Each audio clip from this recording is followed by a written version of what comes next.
नई south Korean suspense thriller series the frog अपनी शुरुआत में काफ़ी प्रॉमिसिंग लगती है, जहां ह्यूमन क्रूअल्टी का एक डार्क और ब्लीक लेयर महसूस होता है जो यूजुअली किसी भी नेटफ्लिक्स प्रोडक्शन के शाइनी विजुअल्स के नीचे छुपा होता है। तो चलिए देखते हैं इस थ्रिलर की ड्रामा के एंड में क्या होता है। ऐसे ही दूसरे वीडियोस देखने के लिए और हमसे जुड़े रहने के लिए चैनल को सब्सक्राइब कीजिए और वीडियो को लाइक और शेयर करना ना भूलें। Thank you. और एक ह्यूज स्पॉइलर वार्निंग के साथ लेट्स मूव ऑन।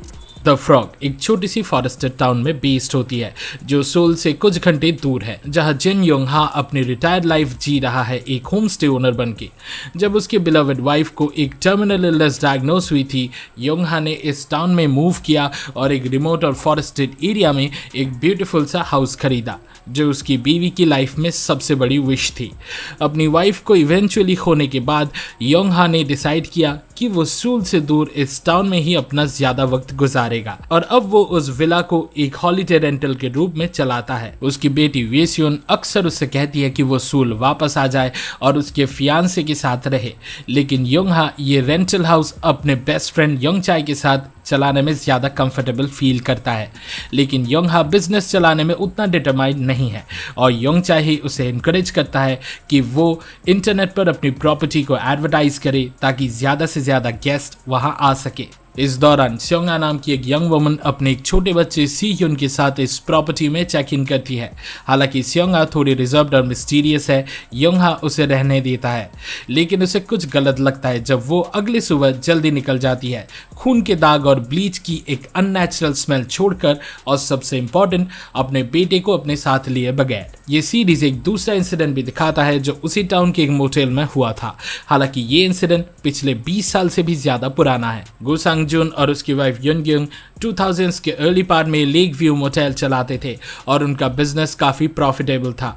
एक रेनी इवनिंग को संग जुन ने लोनली रोड पर एक कार देखी और ड्राइवर को अपने मोटेल में रात गुजारने के लिए ओवर फ्रेंडली होकर इनवाइट किया।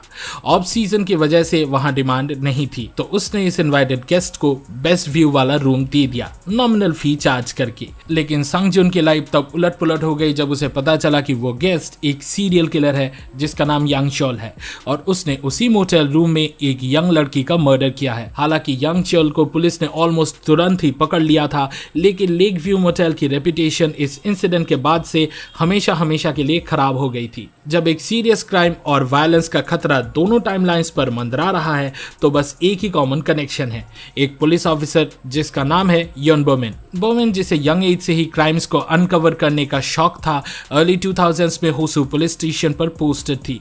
कुछ ही दिन पहले जब यंग चिल ने नियर बाय टाउन में लेक व्यू मोटेल पर स्ट्राइक किया था, उसने संग जुन और उसके परिवार पर मोटेल का डाउनफॉल और मर्डर का डिवास्टेटिंग इफेक्ट देखा। प्रेजेंट डे में वो उसी स्टेशन में एक हाई रैंकिंग पुलिस ऑफिसर के रूप में वापस आती है और धीरे धीरे योंग हा और उसके मिस्टीरियस गेस्ट स्योंगा में कुछ अननेचुरल बिहेवियर नोटिस करना शुरू करती है। स्योंगा और सी यून के आने के दिन योंग हा और योंग चाय ने उस बच्चे के साथ काफी टाइम स्पेंड किया था, बिना ये जाने कि वो सच में स्योंगा का बेटा नहीं था।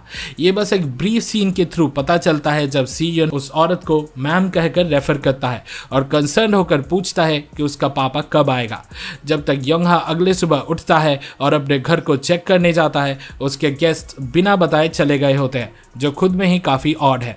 योंग हा और भी सरप्राइज्ड होता है जब देखता है कि उसका toilet almost perfectly scrubbed clean किया गया है, जो कोई गेस्ट यूजुअली रेंटेड प्रॉपर्टी पर नहीं करते, और वहां ब्लीच की एक ऑड स्मेल भी है। फाइनली एक स्पेसिफिक रिकॉर्ड जो स्योंगा ने पिछली रात को बोरो की थी, उस पर खून के धब्बे मिलते हैं, जैसे कि मानो किसी खूनी हाथों ने इसको पकड़ा हो। जब योंग हा इस मैटर को और इन्वेस्टिगेट करता है तो उसे पता चलता है कि उसकी डॉटर के कार के डैश कैम ने जो उसने टेम्परली यूज किया था परफेक्टली स्योंगा की व्हीकल को रिकॉर्ड किया है और ये फुटेज से उसे एक सीरियस पीस ऑफ एविडेंस मिलता है। हॉलिडे रेंटल से निकलते वक्त स्योंगा बिल्कुल अकेली थी बिना सी यून के, लेकिन उसने स्ट्रगल करके अपने कार के ट्रंक में एक बहुत ही बड़े सूटकेस को डाला था। हालांकि योंग हा ये इन्फॉर्मेशन किसी के साथ शेयर नहीं करता, एज वो ये सोचकर परप्लेक्स्ड होता है कि उसके गेस्ट ने उसके घर में क्या किया होगा। जब उसे रियलाइज होता है कि उसके अनयूजुअल लॉन्ड्री सेट में से 2 टॉवल्स मिसिंग हैं, तो वो ऑलमोस्ट श्योर हो जाता है कि स्योंगा ने अपने ही बेटे का कत्ल किया और फिर उसका बॉडी सूटकेस में छुपा दिया जो वो कैरी कर रही थी। लेकिन एविडेंस होने के बावजूद और इंस्पेक्टर बोमेन से शॉर्टली बाद में मिलने के बाद भी योंग हा अपने सस्पिशंस पुलिस पुलिस को रिपोर्ट नहीं करता। योंगहा अपने थॉट्स को सिंपली हैसल अवॉइड करने के लिए चेक में रखता है और धीरे धीरे अपने आप को ये बिलीव करवाता है कि उसे इस मैटर में इन्वॉल्व होने की ज़रूरत नहीं है, क्योंकि ये उसकी लाइफ को हैम्पर नहीं कर रहा है।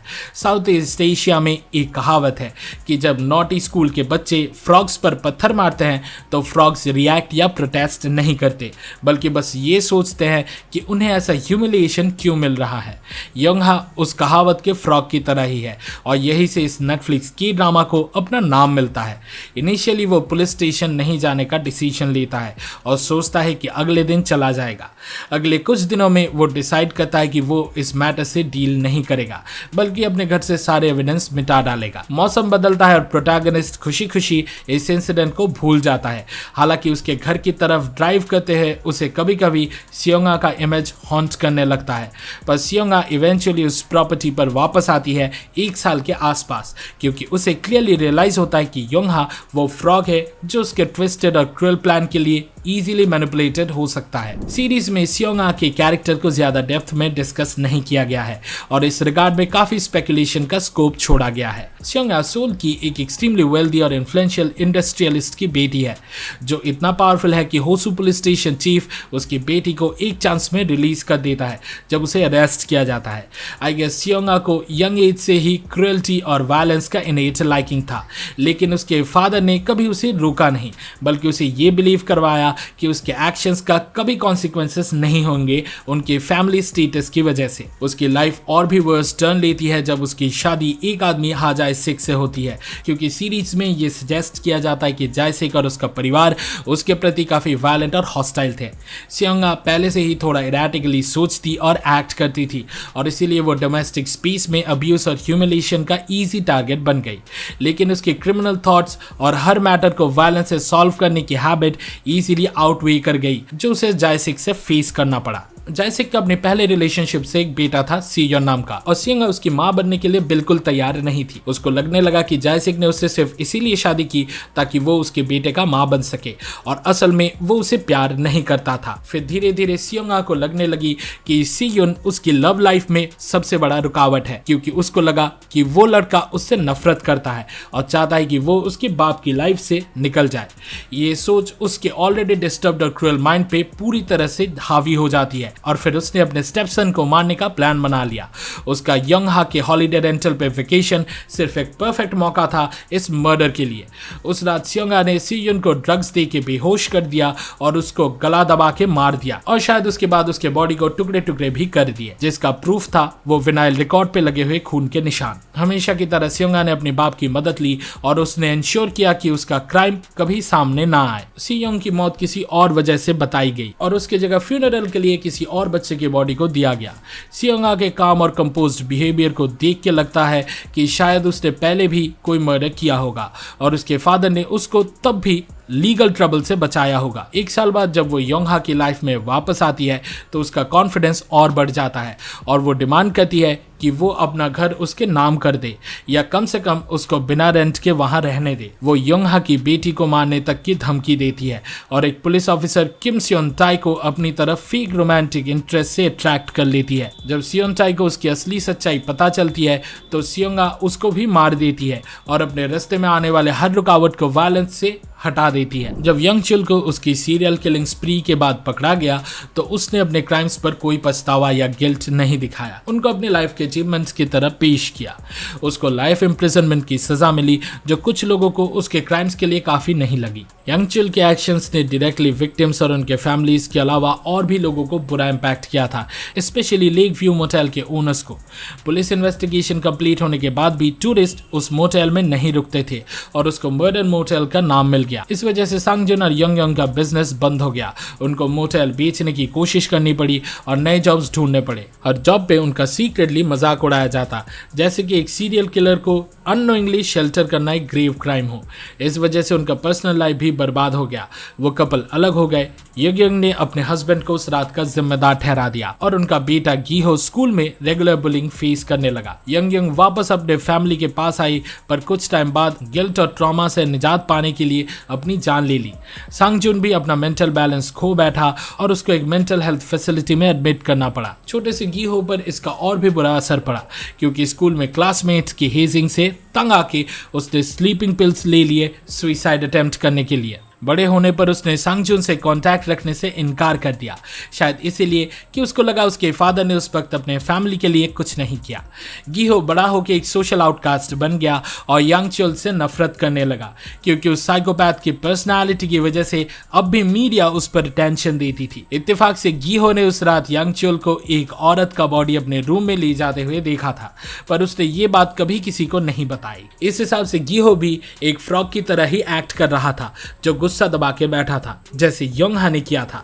पर उसका दबाया हुआ गुस्सा और गिल्ट आखिर में फूट पड़ा। वापस अब बंद हो चुके मोटेल में गीहो ने यांग चोल के मर्डर का प्लान किया और उसमें उसके फादर के दोस्त जंग जो ने उसकी मदद की। आखिरकार जब यांग चोल को अपनी डाइंग मां से मिलने के लिए हॉस्पिटल जाने की स्पेशल परमिशन मिली, तो गीहो ने अपना वेल प्रिपेयर्ड प्लान एग्जीक्यूट किया और उस मर्डरर को ही उसने मार दिया, अपना बदला कंप्लीट करने के लिए। इस इंसिडेंट के बाद योंगहा समझ गया कि गीहो ही उस स्ट्रेंज मर्डर केस का परपेट्रेटर था, पर उसने पुलिस को रिपोर्ट करने से मना कर दिया। इस बार जानबूझकर उसने ये डिसीजन लिया क्योंकि वो उसके एक्शन को सपोर्ट करता था। द फ्रॉग के एंड में स्योंगा यूएसियन को हॉलिडे डेंटल पे ले आती है झूठी खबर के साथ कि उसके फादर योंगहा का एक्सीडेंट हो गया है, और फिर उसको एक सूटकेस में बंद कर देती है। स्योंगा यूएसियन को जिंदा इसलिए रखती है क्योंकि उसका यूज कर सके योंगहा के अगेंस्ट बार्गेनिंग चिप के तौर पे, क्योंकि उसको पता था कि योंगहा अपनी बेटी को बचाने के लिए कुछ भी करेगा। योंगहा स्योंगा के नाम अपना घर कर देने का प्रॉमिस करता है, पर इस डायर सिचुएशन में उसका हेल्प करता है युन बोमिन। जब बोमिन ने स्योंगा को सस्पिशियसली ब्लीच और दूसरे क्राइम सीन क्लीन अप के प्रोडक्ट्स खरीदते हुए देखा था, तो उसको डाउट हुआ। जब उसको पता चला कि स्योंगा योंगहा के हॉलिडे रेंटल पे रह रही है, शायद इलीगली, तो उसने योंगहा को पकड़ के उससे सवाल किया। इसीलिए अपने फाइनल कन्फ्रंटेशन से पहले योंगहा ने बोमिन को अपनी प्रॉब्लमेटिक गेस्ट और उसके प्लान्स के बारे में सब कुछ बता दिया। पुलिस फोर्स यूसियन को ढूंढ लेती है और रेस्क्यू कर लेती है, और बाद में किम सियोन टाई का बॉडी भी मिलता है, जिससे स्योंगा को अरेस्ट और पनिश किया जा सकता था। पर सिचुएशन में एक और ट्विस्ट आता है। स्योंगा का हस्बैंड हा जाए-सिक, जो रिसेंटली जेल से रिलीज हुआ था, उसको पता चलता है कि उसकी वाइफ ने उसके बेटे का मर्डर किया था, तो वो अपना बदला लेना चाहता है। सीरीज के एंड में बोमिन स्योंगा को अरेस्ट नहीं कर पाती, क्योंकि उसका रिवेंजफुल हस्बैंड जाए-सिक उसको मार देता है और फिर खुद अरेस्ट हो जाता है। हालांकि स्योंगा के क्राइम्स टेक्निकली अनपनिश्ड रह जाते हैं, पर योंगहा फाइनली अपनी लाइफ से उसको हटा पाता है। यूसियन और उसका हस्बैंड इवेंचुअली हॉलिडे डेंटल में शिफ्ट हो जाते हैं और योंगहा अपनी लविंग फैमिली के साथ टाइम स्पेंड करता है। बोमिन भी अपने इंजरीज से रिकवर करती है और वो गीहो को ट्रैक डाउन करके मिलती है, ये रिवील करते हुए कि उसने भी समझ लिया था कि गीहो ने यांग चोल को मारा, पर उसने भी उसके अगेंस्ट कोई एक्शन नहीं लिया। एंड में योंगहा और गीहो दोस्त बन जाते हैं, क्योंकि दोनों एक दूसरे के डिसीजंस को समझते हैं, क्योंकि दोनों ही वो फ्रॉग्स थे जो फाइनली अपने इनजस्टिसेस के अगेंस्ट खड़े हुए। योंगहा को वायलेंट रूट लेने का मन था, जैसे गीहो ने किया था, जैसे कि उसने बहुत सारे इमेजिनरी सीन्स में भी देखा था जहां उसने स्योंगा को मार दिया था। सीरीज के स्टार्ट में सब सेंट्रल कैरेक्टर्स एक ही बात पे सोचते हैं कि क्या एक इनजस्टिस जो विटनेस नहीं हुआ उसे इनजस्टिस माना जाए या नहीं, और एंड में योंगहा और गीहो को समझ आता है कि ऐसे इनजस्टिसेस भी क्राइम्स होते हैं। बोमिन और योंगहा डिसाइड करते हैं कि गीहो के क्राइम्स को वो सीक्रेट रखेंगे, पर सिर्फ इसीलिए क्योंकि उसने और उसकी फैमिली ने जो इनजस्टिस फेस किया था वो सब यांग चोल की वजह से ही था। इस वीडियो को देखने के लिए शुक्रिया। द फ्रॉग देखने का आपके एक्सपीरियंस के बारे में कमेंट सेक्शन में जरूर शेयर करें। सिनेमा सीरीज के वीकली डोज के लिए लाइक बटन दबाएं और हमारे चैनल को सब्सक्राइब करें। अगले वीडियो में मिलते हैं और फिलहाल के लिए we are signing off. And I will be back.